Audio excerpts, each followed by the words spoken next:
Kalau di ilmu hadis disamakan, tapi nanti dalam prakteknya dibedakan, khususnya dalam fikih. Hadis semua yang melekat pada Rasulullah SAW, baik itu perkataan, perbuatan, sifat, sikap, perilaku, semua yang dilekatkan pada Nabi disebutnya hadis namanya. Ma usnida ila Nabi SAW min qaulin aw fi'lin aw taqririn aw khilqiyatin aw khuluqin khilqiyah. Itu hadis. Kalau apa yang dilekatkan pada Nabi itu dicontohkan, dipraktekkan untuk kita ikuti, maka berubah namanya menjadi sunnah. Apa itu? Sunnah. Jelas? Nah, tidak setiap apa yang melekat pada Nabi itu menjadi sunnah. Oh, hati-hati ya. Tidak setiap yang melekat kepada Nabi menjadi apa? Nah, contoh, istri Nabi berapa? Udah ketawa aja. Istri Nabi berapa? Oke. Lebih daripada 4 kan? Ada yang menuliskan 9, ada 11, ada 11 plus 1. Dengan plus 1-nya Maria Al-Qibtiyah. Itu yang Nabi lakukan dalam hidup karena perintah Allah. Jadi nikahnya Nabi itu perintah. Awas, hati-hati loh. Nikahi Sayyidah Aisyah, nikahi Sayyidah Zainab, nikahi ini. Itu perintah Allah. Jelas? Tapi melekat pada kehidupan Nabi. Tapi itu tidak menjadi sunnah buat antum. Jelas? Aneh mau ikut sunnah Nabi, istri 11, Masya Allah. Nah, itu konslet. Jelas? Tidak semua yang melekat kepada Nabi itu menjadi apa? Sunnah. Tapi ketika Nabi praktekkan dan petunjuknya itu diminta kita meneladani itu semua, maka disebut apa namanya? Sunnah. Sunnah itu jalan hidup namanya, jalan yang dilalui. Ketika semua juga punya jalan dan karakter, maka yang ini melekat khusus kepada Nabi, maka dimasukkan sifat di dalamnya, nyatu as-sunnah an-nabawiyah, jalan hidup yang pernah dilakukan dan dituntun oleh Nabi Sallallahu Alaihi Wasallam. Ini menjadi materi penting, seharusnya wajib bagi setiap muslim itu belajar itu. Karena itu yang bisa menuntun dan menyelamatkan kita dalam berbagai medan kehidupan kita di 3 alam. Dunia, alam kubur, sampai dengan akhirat. Dan pembuktian dunia sudah selesai. Antum kalau nggak percaya, kita kan punya disiplin ilmu banyak. Kita tuh paling kaya disiplin ilmunya. Hadis, fikih, akidah, kemudian ada bidang sejarah, ada bidang lughah, lughahnya dibagi lagi, ada nahwu, ada saraf, ada balaghah, balaghah dibagi 3, ada ma'ani, ada bayan, ada badi', ada arud, arud dibagi 16 bahar, ada tawil, ada rojas, ada madid dan sebagainya sampai ke adab. Adab dibagi lagi, ada syair, ada qasidah, ada macam-macam. Kita paling kaya itu. Batuk. Kode, ada yang penting. Apa yang pentingnya? Silahkan cek ngaji di kitab sejarah. Dan sejarah kita bukan fiktif. Satu-satunya perjalanan sejarah sampai melacak orangnya, kapan hidup, kapan wafat, hidupnya bagaimana, cuma di Islam. Bahkan ada sejarah tentang wafatnya saja, wafayatul a'yan. Ada diceritakan tentang kisah orang hebat dari lahir, profilnya sampai hebat, Syiar A'lam Nubala 29 jilid. Ada yang diceritakan di bidang hadis saja, Mizanul I'tidal. Ya, itu ada semua, komplit. Silahkan Anda cek orang-orang yang pernah mengikuti Nabi di eranya dan diikuti lagi oleh orang generasi setelahnya. Silahkan cek dalam sejarah, buktikan apakah mereka sukses atau tidak. Buktikan saja. Bandingkan Abu Bakar, Umar, Utsman, Ali radhiyallahu taala anhum jami'an sebelum masuk Islam dengan setelah masuk Islam. Buktikan. Setelah itu beda generasi, masa tabi'in, silahkan cek. Imam Mujahid, Ikrimah dan sebagainya. Ya, itu kan awalnya apa? Awalnya itu cuma asisten. Muridnya Ibnu Abbas radhiyallahu taala anhuma. Asisten. Bahkan di masa itu asistennya itu ada yang menyebutnya dengan budak. Dan Islam datang membebaskan perbudakan. Cuma jadi asistennya seorang alim, sahabat junior dan saudara Nabi SAW itu tiba jadi ulama besar. Begitu Ibnu Abbas radhiyallahu taala anhuma meninggal, itu Mujahid jadi ulama besar, Ikrimah jadi ulama besar. Cek lagi setelahnya tabi'in di generasi awal-awal itu. Coba lihat Abu Hanifah. Abu Hanifah masuk tabi'in. Lihat Imam Malik rahimahullah ta'ala, Imam Syafi'i, Imam Ahmad bin Hanbal. Kita kenal sekarang kan lewat karya-karyanya, dan bahkan kita jaga nama baiknya. Orang sekarang nggak pernah ketemu Imam Syafi'i. Imam Syafi'i itu lahir 150 Hijrah, sekarang sudah 1445 Hijrah. Antum keluar dari sini maki-maki tuh Imam Syafi'i, se-Indonesia memarahi antum tuh, padahal nggak pernah ketemu. Kok bisa begitu tuh? Kok bisa begitu?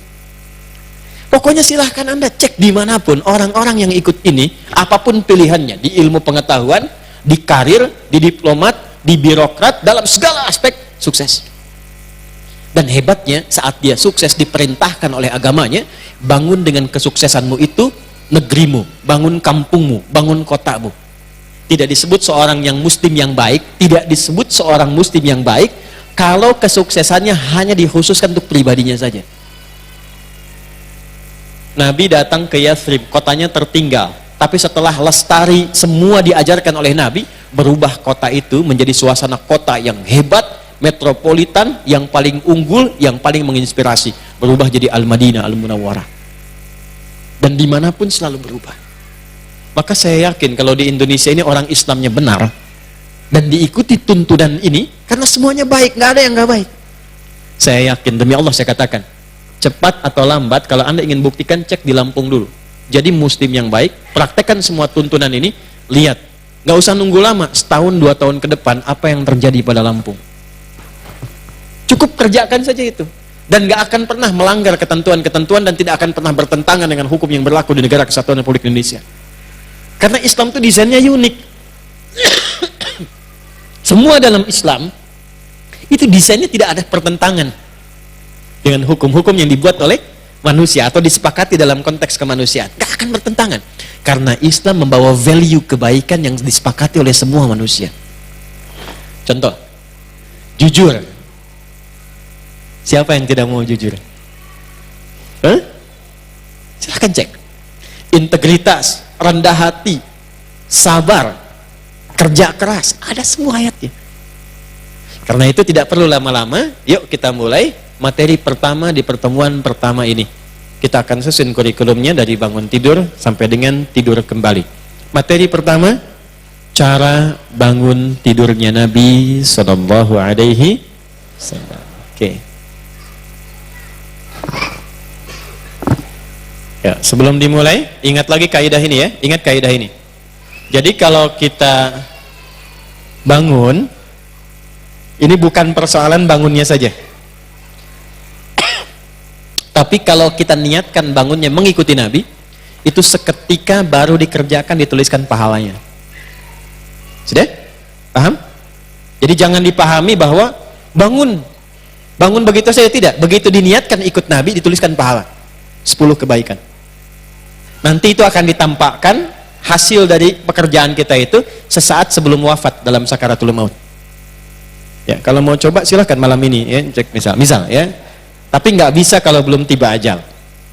Nanti ditampakkan. Itulah sebabnya kenapa ketika ditampakkan dia tenang, nyaman, senyum, meninggal. Ya, saking tenangnya Allah pun manggilnya dengan jiwa yang tenangnya. Ya ayyatuhan nafsul mutmainnah. Quran surah 89 ayat 27 sampai dengan 30. Jadi begitu diikuti, diniatkan, pahala dituliskan. Ini yang paling mahal. Cinta Allah diturunkan. Kalaupun ada cara-cara yang lain, kita ikuti yang ini, cinta Allah diturunkan. Ya, yang lainnya adalah pedoman kita. Yuk kita mulai. 1. Catat dulu ayatnya. Sudah, handphonenya turun semua, kita fokus dulu supaya apa yang kita terangkan, karena ini penting sekali. Ya, penting sekali supaya fokusnya betul-betul bisa kita pahami dengan baik dan mudah untuk diamalkan. Siap? 1. Quran surah ketiga. Sudah? Saya kasih kurung untuk menjelaskan. Surah Ali Imran. Ali Imran. Saya kasih kurung tutup supaya nggak lepas. Surah ketiga Ali Imran ayat 190 sampai 200. Quran surah 3 ayat 190 sampai. Kita buat kesepakatan ya, dan insya Allah jadi pahala yang memotivasi kita semua. Mulai malam ini, karena kita insya Allah akan ada kajian rutin yang tersilabuskan, mulai malam ini, kalau saya tuliskan ayat, itu artinya mesti hafal. Halo? Sepakat? Ya? Nah, artinya pertemuan berikutnya ketika saya datang, ini akan menjadi kata kunci masuk ke masjid ini. Saya minta tolong nanti ya, yang para penghafal Quran tolong ditebarkan di setiap pintu-pintu masjid. Datang di awal waktu, hafal, silahkan. Sampai 200, sab depan dekat Ustadz. Oke? 195, oh tengah-tengah. 190 dekat pintu. Belum hafal, luar. Sepakat? Kan lama sebulan. Sebulan lama sekali. Ya. Sebulan berapa hari? 30. Jadi kalau itu ada kurang lebih 10 ayat, kurang lebih 10 sampai 11 ayat, 30 bagi 10 3. Apa enggak bisa 3 hari menghafal 1 ayat? Ya, sangat lama sekali 3 hari 1 ayat. Sepakat ya? Sepakat, kita cari pahalanya. Mudah-mudahan pertemuan berikutnya semua menjadi ahli Al-Quran yang dicintai Allah Subhanahu wa ta'ala. Ya, tidak cukup dengan amin, ngapalin, ingat nih. Sebentar. Saya kencangkan kacamata sebentar.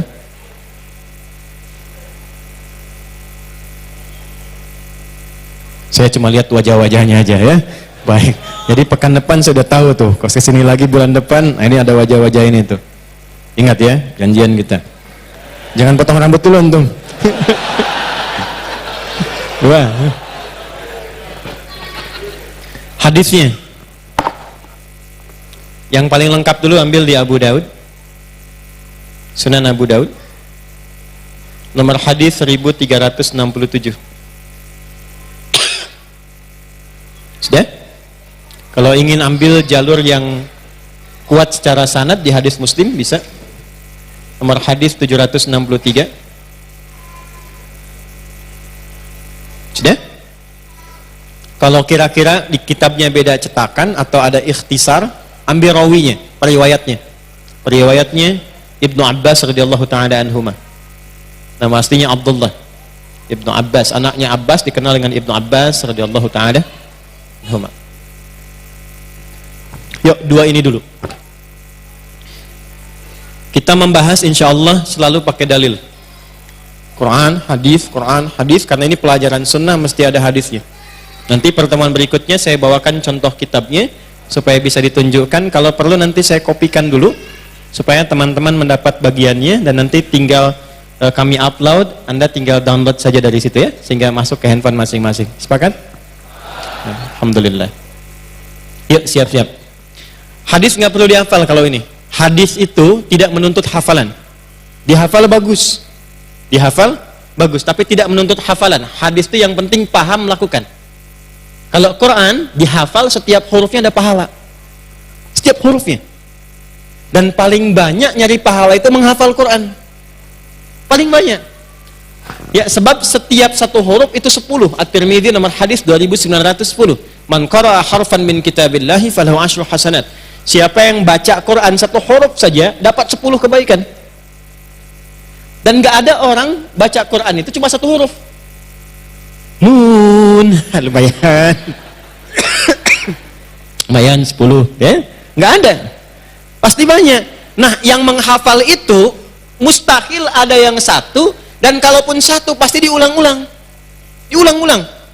Gak ada orang yang menghafal Quran cuma sekali baca. Alif Lam Mim. Dzalikal kitabu dzalikal kitabu dzalikal kitabu dzalikal kitabu la raiba fi la raiba fi la raiba fi dzalikal kitabu la raiba fi hudal lil muttaqin hudal lil muttaqin dzalikal kitabu la raiba fi hudal lil muttaqin. Hitung berapa huruf, yang bisa ngitung saya kasih hadiah umrah. 1, 2, 3, waktu habis. Nah, nggak ada orang baca ngapalin Quran tuh nggak mungkin cuma sehuruf, nggak mungkin sekali baca. Berapa pahalanya tuh? Maka jadikan motivasi itu ya, hafalkan ini hadisnya. Yuk kita masuk ke hadisnya dulu. Langsung saja. Qala an Ibnu Abbas radhiyallahu taala anhuma. Hadis diriwayatkan dari Ibnu Abbas radhiyallahu taala anhuma. Kalau di pembuka hadisnya, bata Ibnu Abbas radhiyallahu taala anhuma fi baiti Sayyidati Maimunah radhiyallahu taala anha. Satu kali Ibnu Abbas itu ingin menginap di rumah bibinya Sayyidah Maimunah, istri Nabi sallallahu alaihi wasallam. Kurang lebih posisinya di sini nih. Nanti kalau satu kali umrah atau haji, teman-teman bisa cari posisi. Kalau pas berangkat dengan saya, nanti saya bisa tunjukkan insya Allah. Jadi kalau ini tempat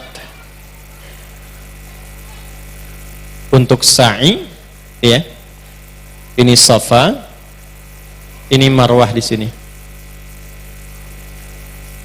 Ya, nggak usah begini Pak, nggak akan kelihatan dari belakangnya. Nggak apa-apa. Ini saya hapus saja dulu biar gampang.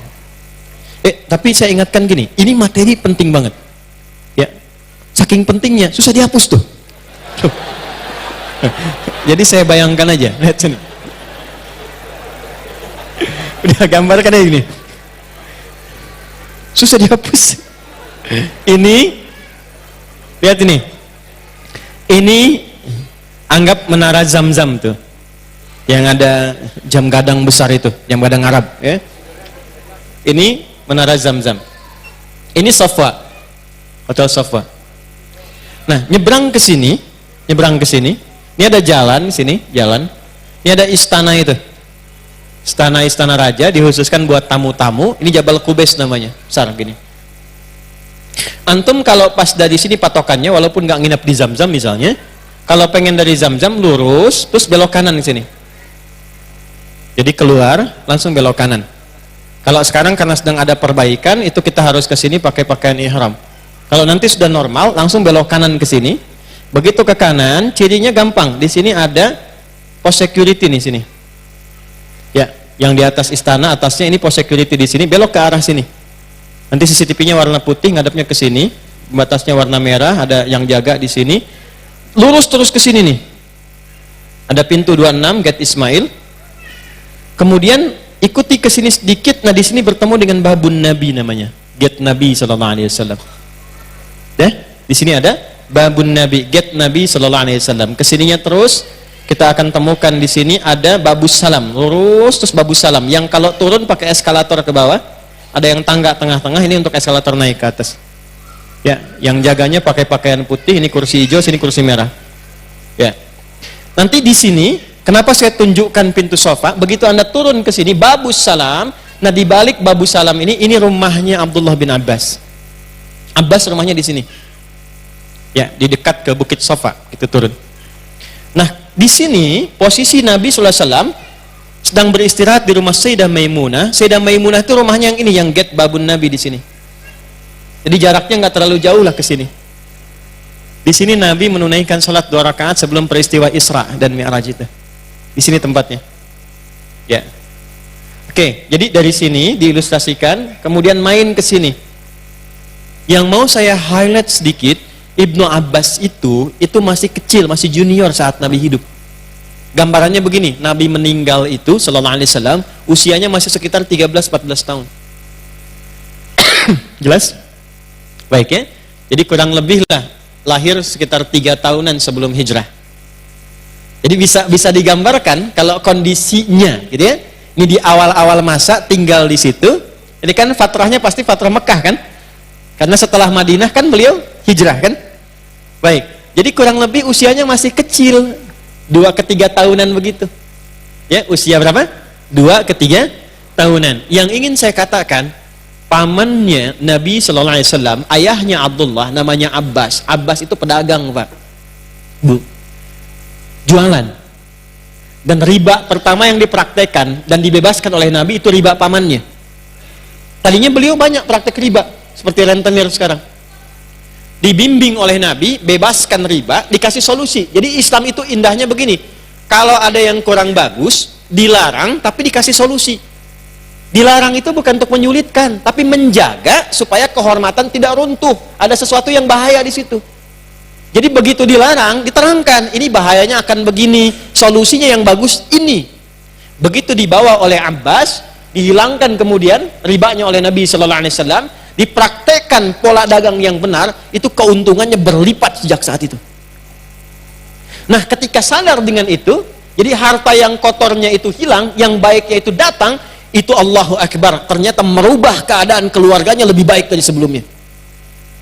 Jadi antum kalau di keluarga ada yang tidak normal, sholatnya sudah susah, kan?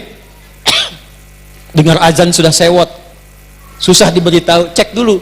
Kalau bukan maksiat yang pernah dikerjakan, mungkin ada harta yang tidak halal yang terbawa ke rumah. Cek. Tapi kalau Anda berniat memperbaiki, silahkan Anda lihat perbedaannya. Akan terjadi sesuatu yang besar ketika Anda niatkan karena Allah memperbaiki harta yang Allah titipkan yang kita bawa ke dalam rumah, bawa yang halal, itu demi Allah saya katakan. Bukan hanya Anda akan merubah keluarga Anda lebih baik daripada sebelumnya. Dan itu pernah saya kemudian ajarkan pada beberapa keluarga saat kami pertama datang ke Bekasi, itu Allahu Akbar. Tiba-tiba istrinya jadi pentahsin, anaknya seneng Quran, ada yang menghafal Quran, tadinya agak jauh. Nah, setelah itu apa yang terjadi? Anak sulungnya Fudail ingin berkhidmat pada Rasulullah SAW, sehingga nanti kisah viralnya saat Nabi akan wafat di pangkuan Sayyidah Aisyah, kan viral Nabi meminta air wudhu dulu kan? Nah, itu yang bawakan air wudhunya namanya Fudail bin Abbas radhiyallahu ta'ala anhu. Makanya istrinya disebut dengan Ummu Fudail atau Ummu Fadl. Yang bungsu, nah ini poin pentingnya. Abbas melihat mesti ada yang dibanggakan di keluarga untuk pulang ke hadapan Allah di hari kiamat. Dari sekian yang sibuk, saya siapkan anak bungsu saya menjadi sosok yang dibanggakan di hari kiamat. Khusus untuk yang bungsu, itu diwakafkan hidupnya untuk menuntut ilmu dari Nabi Sallallahu Alaihi Wasallam. Bapaknya Abbas sesibuk-sibuknya masih ikut ta'lim dengan Nabi. Nabi meninggal hafal 200 hadis. Paman Nabi, keluarga Nabi masih ngaji pada Nabi, hafal 200 hadis. Di surga jelas bersama Nabi karena keluarga Nabi. Anda keluarga Nabi bukan, sahabat Nabi bukan. Ya, sesibuk apa sih? Sampai ngaji pun belum punya waktu. Ya, coba dicek. Tapi cita-cita masuk surga Firdaus bersama Nabi. Nah, ini sepeninggal Nabi, bapaknya hafal 200 hadis, anaknya hafal 2000 hadis. Allah kirimkan kepada antum, ada ayah, ada ibu, antum, istri, anak.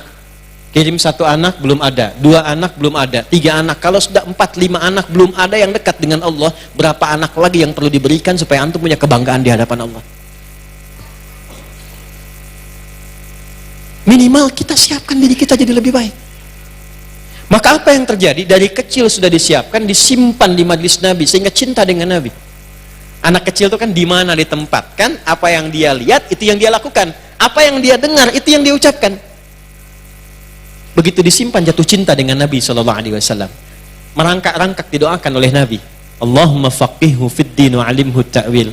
Ya Allah, pahamkan ia tentang semua urusan terkait dengan agama dan bimbing ia untuk memahami hal paling detil dan paling sulit dalam pemahaman agama. Tumbuh anak itu kecintaannya pada Nabi. Satu kali anak kecil yang belum balik ini sampai ingin tahu kalau Nabi tidur gimana sih cara tidurnya, kalau Nabi bangun malam hari gimana cara bangunnya. Maka kita akan dapati hadis tentang bangun tidur itu diriwayatkan oleh anak kecil yang belum balik pada masanya. Dan sepeninggal Nabi usia 13 tahun hafal 2000 hadis itu diriwayatkan kepada kita, direkam dokumennya oleh Imam Muslim dan Imam Abu Daud, termasuk nanti Al-Bukhari, sampailah kepada kita. Bata Ibnu Abbas radhiyallahu taala anhuma fi baiti Sayyidati Maimunah. Ibnu Abbas radhiyallahu taala anhuma pernah satu kali tidur di rumahnya Sayyidah Maimunah untuk memburu dan ingin tahu kebiasaan bangun malamnya Nabi sallallahu alaihi wasallam. Fattaja'a, ya, maka beliau mulai berbaring. Ittaja'a itu berbaring miring kanan, ya, alal wisadati aw kama qala, ya, sambil tiduran. Wisadah itu di atas bantal. Dan beliau kebagian yang datarnya fil ardi. Jadi bantal itu kan kalau kita lihat ada yang datar, ada yang kayak guling kan. Nah, datar itu disebut dengan ard, yang panjang itu ya, yang kayak guling disebut dengan tulnya. Maka kata Ibnu Abbas radhiyallahu taala anhuma, saya itu dijamu oleh Nabi, kalau dalam bahasa kita ya, tidur itu dekatan dengan Nabi. Saya kebagian bantal yang lebarnya, Nabi dengan Sayyidah Maimunah itu tidur di atas bantal yang panjangnya. Kalau kita kayak gulingnya lah sekarang. Jelas ya? Jadi saking dekatnya dengan Nabi sallallahu alaihi wasallam, saking ingin tahunya kebiasaan Nabi sampai didekatkan oleh Nabi. Kalau bahasa kita, kamu tidur di sini ya. Baik. Apa yang terjadi? Ketika Nabi bangun, falamma staiqadha au hina staiqadha Rasulullah sallallahu alaihi wasallam atau kama qala, maka ketika Nabi sallallahu alaihi wasallam bangun dari tidurnya. Catat ini. Fi muntasafil laili, di pertengahan malam. 1 tengah malam. Au qablahu biqalil, atau saya duga juga sebelum tengah malam sedikit ya. Ya. Sebelum tengah malam sedikit, sesaat sebelum tengah malam. Au ba'dahu biqalil, atau kira-kira lah sesaat setelah tengah malam. Kan dulu belum ada jam kan? Jadi beliau kira-kira saja nih, Nabi kira-kira bangunnya nih pas saat tengah malamnya, entah itu sesaat sebelum atau sesaat setelah. Kurang lebih jedanya nggak terlalu jauh. Cara bedakannya begini. Malam itu dimulai waktunya ba'da Isya. Jelas? Kalau maghrib itu pembuka malam, muqaddimatul lail. Malam dimulainya ba'da Isya. Sekarang Isya jam berapa? Oke, kita ambil misalnya 7:30 lah paling cepatnya ba'da Isya. Yuk kita hitunglah 7:30, 19.30. 19.30. Subuh jam berapa? Oke, ambil langsung bulatnya saja, misalnya jam 4.30. Kita hitung 19.30, 7.30 kan? Kemudian 8.30 ya, 9.30, 10.30, 11.30, kemudian 12.30, setengah 1, setengah 2, setengah 3, setengah 4, setengah 5. Ulangi ya. Setengah 8 ke setengah 9 kita hitung 1 kan? Jadi setengah 8-nya nggak dihitung kan? Ulangi lagi. Setengah 9 kan 1 jam. Setengah 10, setengah 11, setengah 12, setengah 1, setengah 2, setengah 3, setengah 4, setengah 5. Berarti berapa jam? 9. 9 bagi 2 berapa? 4,5. Yuk ikutkan di 4,5 berarti ya. Setengah 8 ke setengah 9. Setengah 9, setengah 10, setengah 11, setengah 12. Jadi setengah 12 kalau ditambahkan sedikit kurang lebih ke jam 12-an lah, kurang lebih 12 lewat, pas tengah malam kan. Baik, ini yang dimaksud awal malam, awal pertengahan malam. Oke? Bangunnya Nabi, nanti kalau kita lacak di hadis-hadis lain, itu beliau bagi kepada 3 bagian. Nanti ada sesaat setelah itu, rentang kurang lebih 1 jam 2 jam. Jadi kalau di jam 12 tambah 1-2 jam, jam berapa? Ambil paling ujungnya jam 2 misalnya. Oke? Nah, sepertiganya di akhir. Tambahkan kurang lebih 1 jam atau 1,5 jam ke akhirnya. 2 tambah 1 berapa? Jam 3. Kurang lebih jam 3 atau mendekat ke setengah 4. Itu ujung malamnya. Jam 4:4 sudah masuk, disebut dengan sahar namanya. Kalau 4.30 itu subuhnya. Jelas ya? Jadi kalau Anda ingin bangun 1/3 malam di akhirnya, itu kurang lebih antara jam 2:30 ke jam 3 lah, ambil jam 3-annya. Itu 1/3 malam. Ujung 1/3 malam itu artinya mendekat ke subuh, disebut dengan sahar. Mungkin sekarang jam 4 atau 4:4. Jelas? Halo, jelas? Baik. Maksudnya apa? Kalau mengacu pada hadis ini versinya Ibnu Abbas, Anda silahkan sesuai dengan kemampuan, 1, dan rencana bangunnya. Rencana bangunnya, mau bangun jam berapa? Biasanya Nabi itu mengukurnya dengan bacaan Qurannya. Kalau pengen lama, beliau bangun lebih awal. Bangun lebih awal. Itu yang menjadikan rakaat pertamanya, maaf, Al-Baqarah sampai selesai, Ali Imran sampai selesai, An-Nisa sampai selesai, 5 juz 4 halaman. Tapi kalau misalnya pengen agak santai dekat ke subuh, ya Al-Baqarah 100 ayat. Sepertiga malam yang beliau bangun itu. Disilahkan versinya. Jadi yang pertama kali kita rincikan, mau bangun jam berapa itu, formulasi pertamanya, mau sepanjang apa tahajud yang akan kita lakukan. Jelas? Mau sepanjang apa doa yang kita mohonkan. Kalau memang mau menikmati bacaan, pengen mengulang-ulang Quran, pengen melancarkan dan memantapkan hafalan, pilih bangun yang paling awal. Kalau hafalan sudah banyak. Tapi kalau perasaan masih sedang cool, ya silahkan pilih ayat yang cool-cool. Mendekat ke subuh. Jelas? Ini poinnya. Rencanakan bangun. Lalu ukur. Makanya Nabi itu kalaupun mau bangun awal, tengah, atau akhir, itu selalu mengukur dengan durasi kegiatan beliau untuk istirahat sebelum tidurnya. Apa kegiatan sebelum tidurnya beliau? Kalau mau bangun lebih awal, itu nggak banyak kegiatan. Nabi itu rata-rata habis isya, hanya diskusi dengan istri sebentar, evaluasi, langsung istirahat. Ya, Nabi selama kehidupannya itu tidak pernah bergadang kecuali ada perlunya. Betul. Makanya rumusnya begadang jangan. Nah, begadang boleh kalau ada, ulangi, begadang itu jangan, tapi bergadang boleh kalau ada. Nah, paham nggak? Itu rumus. Kapan beliau bergadang? Kalau ada situasi penting untuk diskusi dengan sahabat, diskusi, tapi masih tahajud malamnya, istirahat. Kalau tidak ada keperluan itu, ngobrol dengan istri sebentar, evaluasi, langsung istirahat.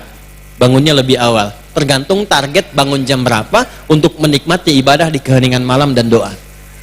Terlepas dari bangunnya antum mau jam 1, jam 2, jam 3 atau setengah 4, bahkan jam 4 sekalipun, bagaimana cara bangunnya? Nah, ini yang mau kita bahas. Lihat baik-baik. Qala kana an-nabiy sallallahu alaihi wasallam atau kama qala, adalah kebiasaan Nabi sallallahu alaihi wasallam, idza staiqadha min naumihi, kalau bangun dari tidurnya. 1. Fajalasa, maka beliau duduk terlebih dahulu. Saya ulang ya. Kita mulai masuk pada poinnya. Ini sunnahnya. Kana an-nabiy sallallahu alaihi wasallam, adalah kebiasaan Nabi sallallahu alaihi wasallam, idza staiqadha min naumihi, kalau bangun dari tidur beliau, fajalasa, beliau duduk terlebih dahulu. Jadi kalau Anda ingin mengikuti sunnah Nabi, bangun dari tidur, begitu bangun duduk dulu. Dan niatkan bukan sekedar duduk, tapi mengikuti sunnah Nabi sallallahu alaihi wasallam. Itu indahnya, begitu Anda duduk dapat pahala. Catat ini ya. Yang kedua, cinta Allah turun. Awas, ini bukan main-main. Kalau nggak percaya nanti praktekkan. Niatkan mengikuti Nabi. Setelah itu, lihat baik-baik. Famasaha biyadihi min athari naumi. Step kedua. Maka kemudian beliau menghilangkan bekas ngantuknya dengan bagian tangannya yang bersih. Jadi jangan langsung berdoa. Sunnahnya bangun tidur duduk dulu. Lalu hilangkan bekas ngantuk dengan bagian tangan yang bersih. Karena nanti ada redaksi lain, kalau Anda bangun tidur, cuci tangan dulu, karena Anda tidak tahu kemana tangan itu berkelana saat tidur. Paham? Baik. Nah, karena itu, ini tidak bertentangan hadisnya. Anda kan bisa sadar saat bangun itu tahu bagaimana keadaan tangan. Karena itu pilih yang paling bersih, hilangkan bekas ngantuk. Jangan langsung berdoa. Jangan sampai bangun jam 3, duduk betul sunnah pertama. Yang kedua langsung doa. Alhamdulillah. Begitu sadar, jam 6. Nih, catat baik-baik. Doa itu panjatkan dalam keadaan sadar, supaya kita bisa merasakan isinya. Jangan saat ngantuk baca doa. Makanya juga makruh orang ngantuk, sengantuk-ngantuknya sholat. Jangan. Istirahatkan dulu sebentar. Maka ketika sholat, ngantuknya sudah hilang, tenang kita, nyaman sholat. Pulang nih pekerjaan, ngantuk berat, sunnahnya istirahat dulu. Jangan dipaksakan tidur, jangan dipaksakan sholat. Takutnya begitu sujud gak bangun-bangun. Dan gak sadar bacaannya. Ya, karena ketika sholat dia ngantuk kan. Bahasa Rusianya kan nundutan gitu, begini lagi. Ya, itu nggak pas. Lakukan semua aktivitas itu dengan terukur. Hilangkan dulu ngantuknya. 2, 3. Ini belum baca doanya loh, belum baca doanya. 3, baru masuk ayatnya. Faqara khawatim surah Ali Imran. Maka membaca kemudian penutup surah Ali Imran. Di Al-Bukhari di hadis Muslim dijelaskan dari ayat 190 sampai ayat 200. Sudah? Dari ayat 190 sampai ayat 200. Pada kalimat ini dimulainya, inna fi khalqis samawati wal ardi wa ikhtilafil laili wan nahari la ayatin li ulil alladzina yadhkuruna Allaha qiyaman wa qu'udan wa 'ala wa yatafakkaruna fi khalqis samawati wal ardi rabbana ma khalaqta hadza batila subhanaka faqina, sampai ke ayat ya ayyuhalladzina amanu isbiru wasabiru warabitu wattaqullaha la'allakum tuflihun. Sampai situ. Itu sunnahnya. Sekarang lihat baik-baik. Saya akan share kenapa baca ini, bukan ayat yang lain. Kenapa baca ini, bukan ayat lain. Dan inilah identitas kita sebagai muslim. Duduk yang tenang, hilangkan bekas ngantuk, baca. Inna fi khalqis samawati wal wa ikhtilafin laili wan la ayatin li ulil. Saat bangun tidur, Allah menginginkan kita sebagai manusia muslim yang ulul albab. Itu baru bangun tidur kita sudah diminta menjadi ulul albab. Siapa itu ulul albab? Albab itu jama' dari kata lub. Inti sesuatu. Gini teman-teman, tahu kelapa? Tahu buah kelapa nggak? Kan luar tuh ada kulitnya kan, serabut itu. Setelah itu ada kulit bagian dalam yang kerasnya kan. Setelah itu ketika dibuka, baru kemudian ada dagingnya kan.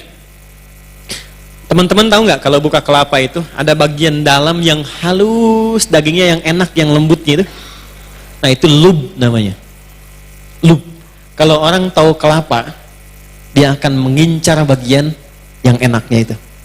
Luarnya itu cuma artifisial saja, hiasan. Buka, dia pengen ngincar yang dalamnya itu. Itu lub namanya. Dan dia bisa bedakan, oh ini, yang ini, yang ini.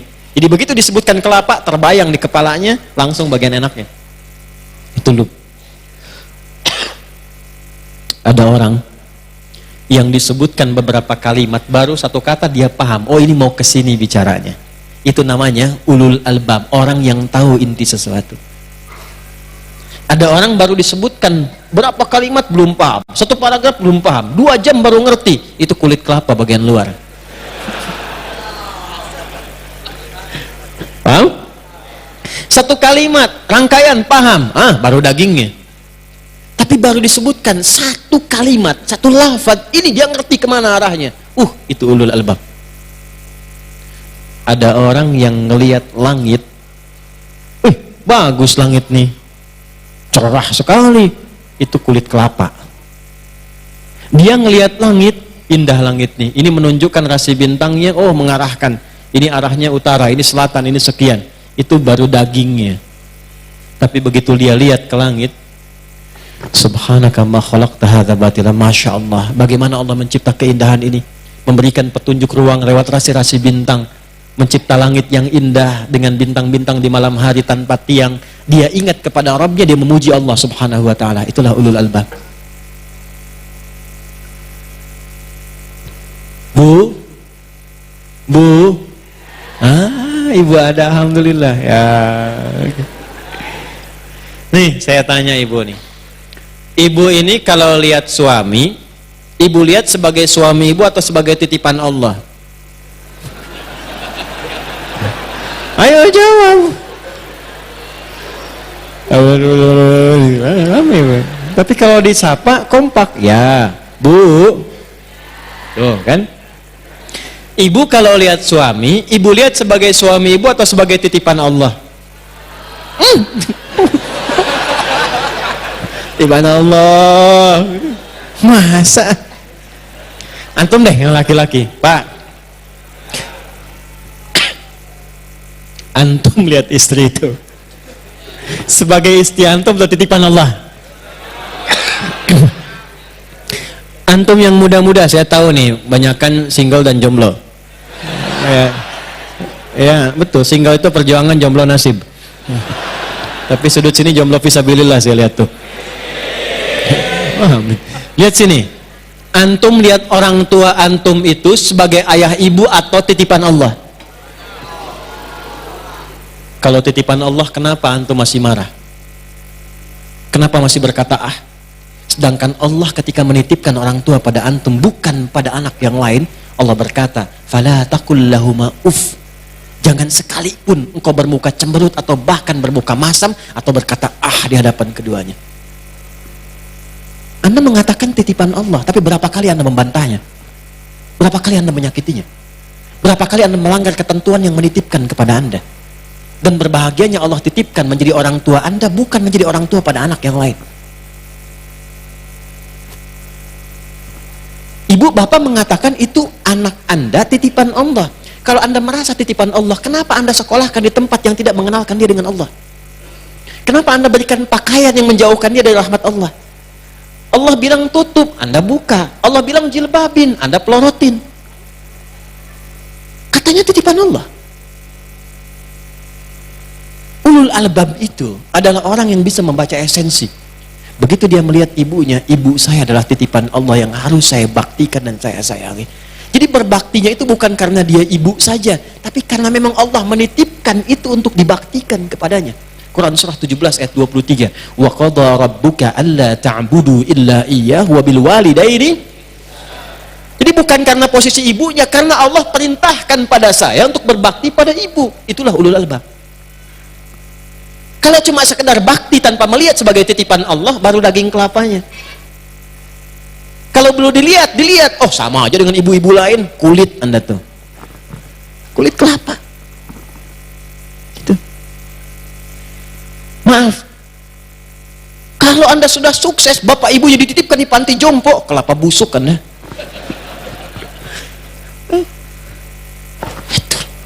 Itulah ulul albab. Karena itu ketika Allah mengatakan, perhatikan kalimatnya, inna fi khalqis samawati wal ardi wa ikhtilafil laili wan nahari la ayatil liulil. Nah, kita itu baru bangun tidur sudah dibentuk oleh Allah. Hei, temukan esensi kehidupan olehmu. Kau mau kerjakan apa hari ini? Silahkan. Tapi jangan sampai kamu bekerja mengerjakan sesuatu yang tidak penting. Kalau berkata yang penting, lihat yang penting. Punya pilihan hidup, pilih yang penting, sehingga Anda menjadi orang penting di hadapan Allah. Bicara yang penting, nggak penting diam. Melihat yang penting, lihat yang baik-baik. Tak penting, tak baik, gak usah dilihat. Bekerja cara yang baik-baik. Kalau ada yang baik Anda bisa dapatkan, kenapa cari yang tidak baik? Kan Anda tahu rezeki tidak akan tertukar. Semua sudah Allah atur.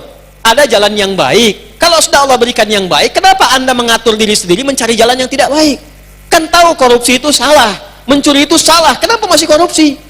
Anda nggak korupsi pun nggak akan kehilangan rezeki Anda. Kenapa masih mencuri? Makanya ulul albab itu dia paham betul ketika akan mengerjakan sesuatu mana yang penting. Bagi dia itu sendal yang penting alas kaki, saya bisa melangkah dengan baik. Toh titipan juga pada akhirnya rusak. Kalaupun hanya dia pakai yang bagus untuk menyesuaikan saja, menghormati orang lain karena Allah perintahkan. Gitu. Dia berpakaian untuk menutupi aurat. Kalaupun masih diganti dengan yang bagus, dia menyesuaikan. Saya pengen sholat, Allah mencintai, saya datang dengan pakaian yang indah. Ya bani Adam, khudhu zinatakum inda kulli masjid. Saya ada undangan, saya pakai jas, pakai dasi, bukan karena undangannya, karena Allah perintahkan lewat Rasulullah menghormati tamu. Saya pakai pakaian yang layak. Itu ulul albab. Gak semuanya harus dibeli. Muncul model ini, beli. Muncul model ini, beli. Dipakai? Enggak. Kulit kelapa. Motor model baru, datang, kumpulkan lagi, datang, pengen ini, datang, dipakai enggak? Kulit kelapa. Paham? Kalau hidup kita tahu esensi, hidup tuh gampang. Yang bikin susah tuh manusianya sendiri. Allah sudah siapkan hidup yang gampang. Kenapa manusia memilih jalan yang susah? Paham? Oke, satu itulah ulul albab. Makanya orang ulul albab itu ketika ini bedanya, umat Islam bangun dari tidur sudah diajarkan oleh Quran, hei kamu bangun hari ini jadilah orang penting. Jangan pernah melakukan kehidupanmu itu kecuali terukur dengan cara yang benar. Nanti saya turunkan lagi. Kita balik nanya, ya Allah gimana caranya berlatih jadi ulul albab? Teruskan ayatnya. Alladzina yadhkurunallaha qiyaman wa qu'udan wa 'ala junubihim. Setelah itu, setelah tadzakkur, setelah zikir, wa yatafakkaruna fi khalqis samawati wal rabbana ma khalaqta hadza batila subhanaka faqina adzabannar. Indahnya, masya Allah. Ciri ulul albab itu ada 3. 1, ahli zikir. Ya, sebaik-baik ya. Ini saya akan terangkan maksimal. Kalau saya sampai batuk terangkan ini antum belum paham juga. Dengan cara apa lagi saya masih terangkan? Saya pokoknya kalau dihisap saya lihat wajah antum tuh yang belum dicukur ya. Kalau antum belum paham juga saya akan, ya Allah waktu itu engkau mau mengetahui, saya udah terangin sampai batuk-batuk. Ya, tapi belum dia mau praktekkan juga, ya Allah kau maha tahu. Hati-hati mas. Saya paling hafal antum pokoknya itu. Ya, zikir 1. 2, ulul albab itu ahli fikir. Sudah? Ahli zikir, ahli fikir. 3, ulul albab itu visioner. Visioner. Tahu visioner? Nanti kita turunkan ya. Nah, ada adik-adik kita yang butuh penjelasan lebih. Yuk lihat baik-baik. Zikir menjadikan semua kegiatan itu terkoneksi dengan Allah. Saya ulang. Zikir menjadikan semua kegiatan terkoneksi dengan Allah. Contoh begini. Ini ada gelas ya, tapi saya nggak bisa contohkan, harus diisi air dulu sebentar supaya mudah contohkannya. Enggak, ini saya mau contohkan serius. Bismillah. Alhamdulillah. Lihat sini baik-baik.